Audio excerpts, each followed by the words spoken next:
is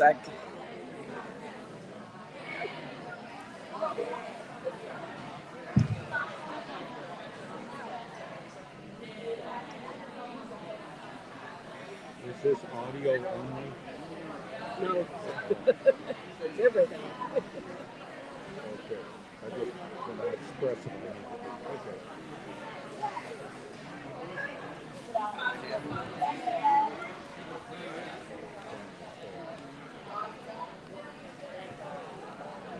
Hello, everyone. You are with me, Rachel Brown, for Impact Lives at 525, and we are live and on location at the Unity in Community Resource Fair. And so, as promised, we have a special guest at the South Hill Aglow table. We have Terry and Miles Carlson, who are the emergency preparedness coordinators for the Mid Atlantic region. So I'm excited about them talking with you. But first, I want to give, hey, I see you, Jeanette. I see you, Latasha. I want to give a formal introduction. You know, as I like to say, God makes a spiritual connection before I even know the credentials. We have some well qualified presenters today. So let me talk about it. I want to quote them. They say that they have a passion for people to become informed and prepared to respond to any emergency. And we know that that is the love of God that is beaming and blooming out of their hearts. So Miles and Terry Carlson are from suburban Minneapolis, Minnesota, and were married in 1970. They traveled the world with the U.S. Air Force, and in 1984, they settled in Northern Virginia. Their two adult sons and families now live close by. In his military career, Miles planned for and responded to emergencies such as high winds, flooding, oil spills, fires, nuclear accidents, and power outages. His civilian career included responding to destructive hurricanes and mapping flood areas. I told you, qualified. Terry is the Virginia Blue Ridge Shenandoah area president in the Aglow Mid Atlantic region and has served in various Aglow leadership roles for 30 years. They volunteer with Christ in Action. Christ in Action deploys with volunteers, equipment, supplies, and spiritual support for homeowners lacking the resources to recover from natural disasters. Now, Terry and Miles are the Mid Atlantic Emergency Preparedness Coordinators and also serve on the Aglow Emergency Preparedness Force for, for the 13 Aglow regions in the United States. They have added emergency prepared materials to the Mid Atlantic website, which you might want to check that out. And they prepared briefings for interested Aglow meetings. They drove all the way here to South Hill, Virginia to make sure we get the word out. So I want you to welcome them, wave at them, say hi to them in the chat because they are ready. Let me turn this camera around. Here we go. Here we go. All right. Thank you, Rachel. There we are. Thank you for this invitation. We're thrilled to be here. Not only we're happy to be here, but to disprove any accusation that we may actually have caused some of the disasters that we responded to. No, not true. But beyond those qualifications, how do we get our start there? Oh. Well, I want to point out first of all that this is a great time to be talking about preparedness since FEMA, the Federal Emergency Management Agency, has designated this as National Preparedness Month, and they have a nice little summary of what they're talking about. First of all, know your risk. Are you are at risk for high winds, for flooding, for fires. Those are the three most common disasters that we've got across the United States. So first of all, know what you're preparing for. Second of all, make a plan. As we're fond of saying, we have hope in our salvation, but so far as emergencies are concerned, hope is not a plan. Be the plan, a written plan. Make a family emergency plan. It helps to reduce stress and saves you time and money when it takes time to respond. Build an emergency supply kit. We have some examples of it here, which we'll show to people going by later on. But so you want to know what your risks are, make a plan, get an emergency kit, which includes a go bag, and you have information on what a go bag looks like. And finally, after you've done all you can to prepare for yourself, be prepared to help your community, your neighbors, and so on, because that's what we're about, being prepared to help yourself, your family, and help others. Okay? Yes, for our Global International Emergency Preparedness, we're being prepared. That is the theme in the Word of God. Where there's no vision, the people perish. That's Proverbs 29:18. She who has no fear of winter for her household, because all of them have warm clothes. And that's a Proverbs 31 wife. They can't hear you well. Be prepared in season and out of season. Correct, rebuke, and encourage. 2 Timothy 4:2. We Christians should be living a life of readiness, prepared for any situation, as Miles said, able to share with our families and our neighbors, our church, and all who are in need in the event of a crisis or emergency. The purpose of our regional emergency preparedness is to be informed, be trained, and be ready. God has opened doors to allow and enable us to minister to those in need in this season, and boy, don't we know, season of unrest and uncertainty in our world. We need not fear, for we know that God is in control. We do, however, need to be prepared. Miles, I'll let you continue. To repeat what I said earlier, and it bears repeating, we believe the most likely emergencies you will encounter are hurricanes, tornadoes, high winds, floods. We've had floods all through Virginia now, from high rains and following hurricanes, or one of those wonderful nor'easters that blow down on us in the fall. Yeah. Power outages are increasingly likely in this area, particularly with the growth of data centers and artificial intelligence. The last estimate I saw, which was last week, was that in the next couple of years, because of the high demand for power, for electrical power, the aging infrastructure, that is, coal and gas plants are being taken offline, the lack of building new plants in time could result in 450 hours per year of power outages. Towards that end, I have a small, modest example over here of what a little solar panel looks like. A tiny, tiny solar system that charges a battery, and when your power goes out, can power emergency items in your house. For instance, I have a CPAP machine. That little thing will keep it going all night long, can also keep the television on if that's of prime interest to you. Your telephones. And power your cell phone so you can get in contact with other people. And one increasingly likely incident that we've taken a talk about recently is active shooters. 3 words to remember if you're in the presence of an active shooter. Run, number one. Run away from the noise, not important. Or if you can't run, hide. Take shelter someplace. If you can't hide successfully, the last thing you want to do is fight. Fight as though your life depends on it, because it probably does. With anything, any skill you have, any chair you can pick up, any fire extinguisher, any pitchfork, anything you have, in case of an active shooter. Run, hide, or fight. Okay? Yes, we showed the picture of the go bag. So this is a backpack with supplies for emergencies. Go bag can make all the difference in an emergency. Have the basic electronics. Pack an extra phone charger in case you're fortunate enough to have electricity. A portable battery pack in case you don't have. long-lasting LED flashlight.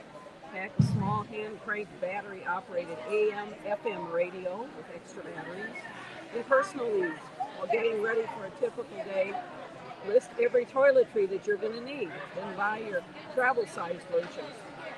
Pack your backup eyeglasses as well as first aid kit, baby wipes, multi-purpose tool, knife, can openers, your food that you're going to need.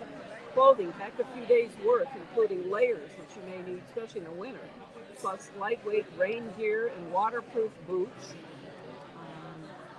Fill a Ziploc paper waterproof bag with your photocopies of birth certificate, driver's license, Social Security, Medicare cards, power of attorney, and your will, marriage, adoption certificates, proof of address, insurance, medical and immunization records, credit cards, of course.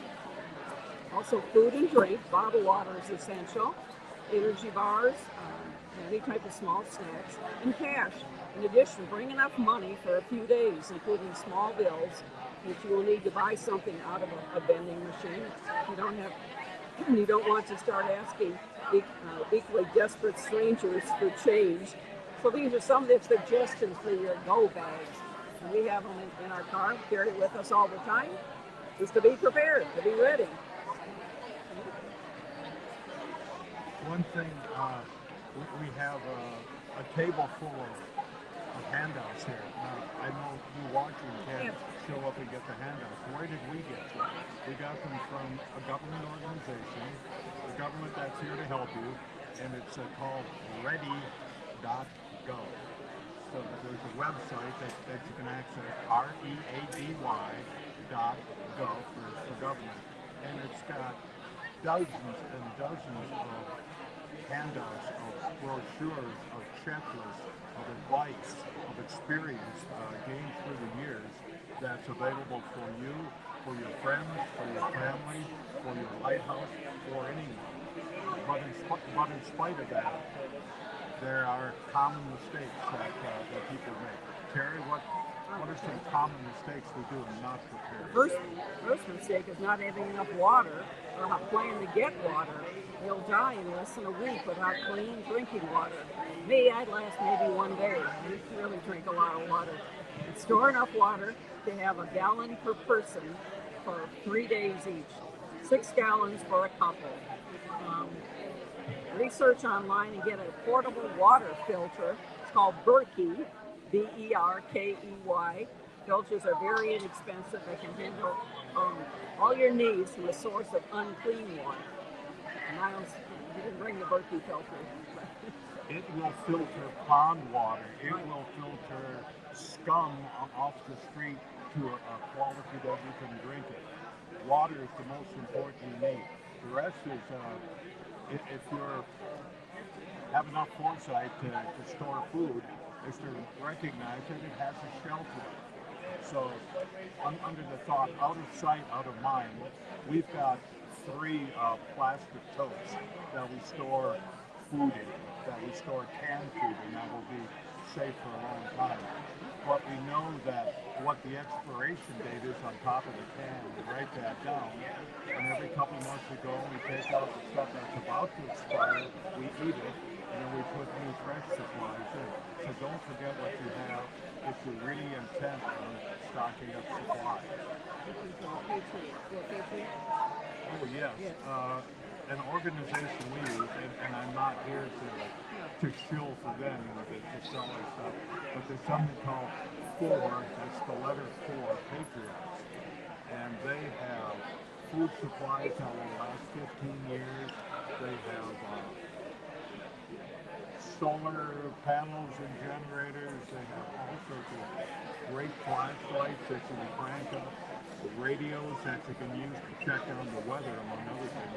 And certainly if you live on the coast, you really want to know about the weather, whether big waves are going to come in and take out the house along the North Carolina coast, as they are now.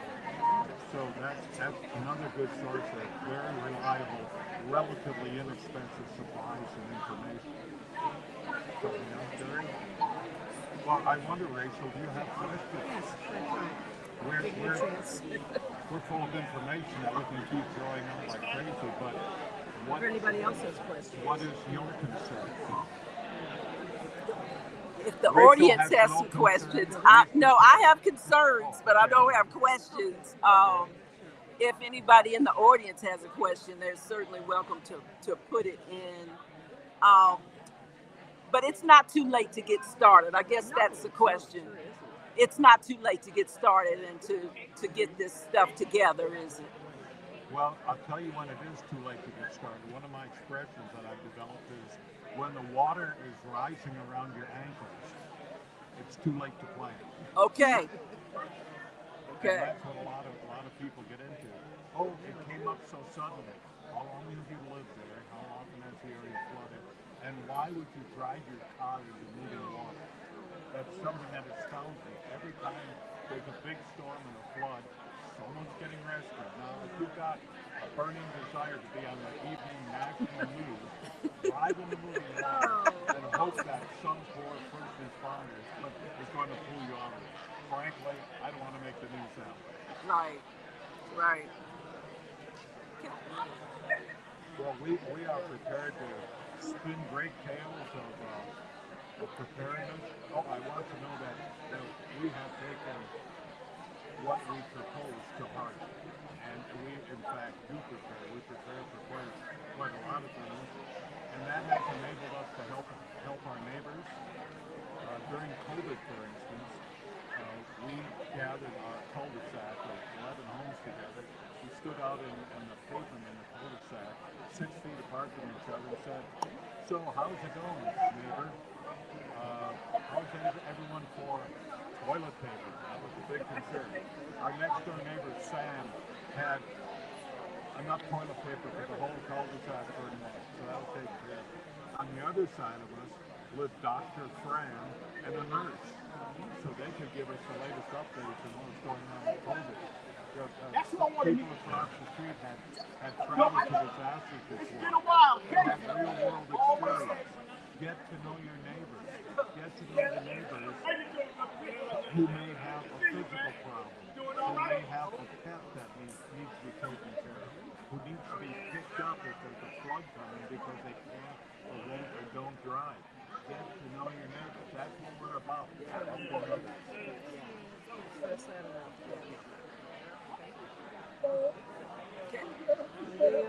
Anything else? What we have done in responding to this disaster, Rachel mentioned Christ in Action, whose motto is bringing hope to America's families.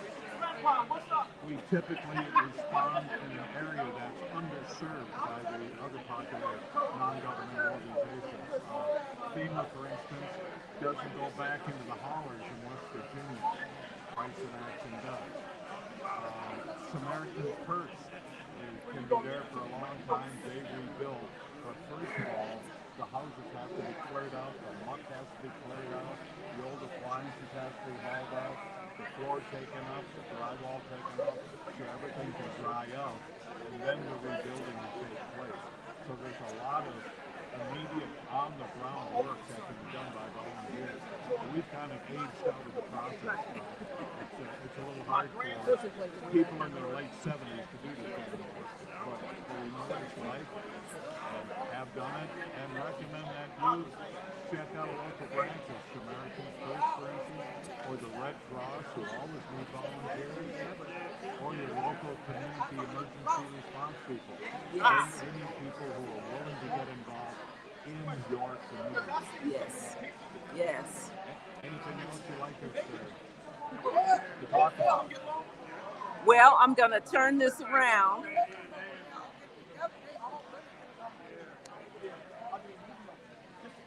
And yes, we do have an emergency preparedness team here in South Hill, and that information can be shared as well.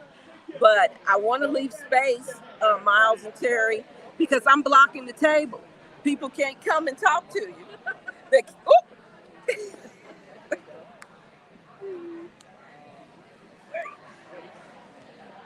okay, they can't come and talk to you because I'm in the way.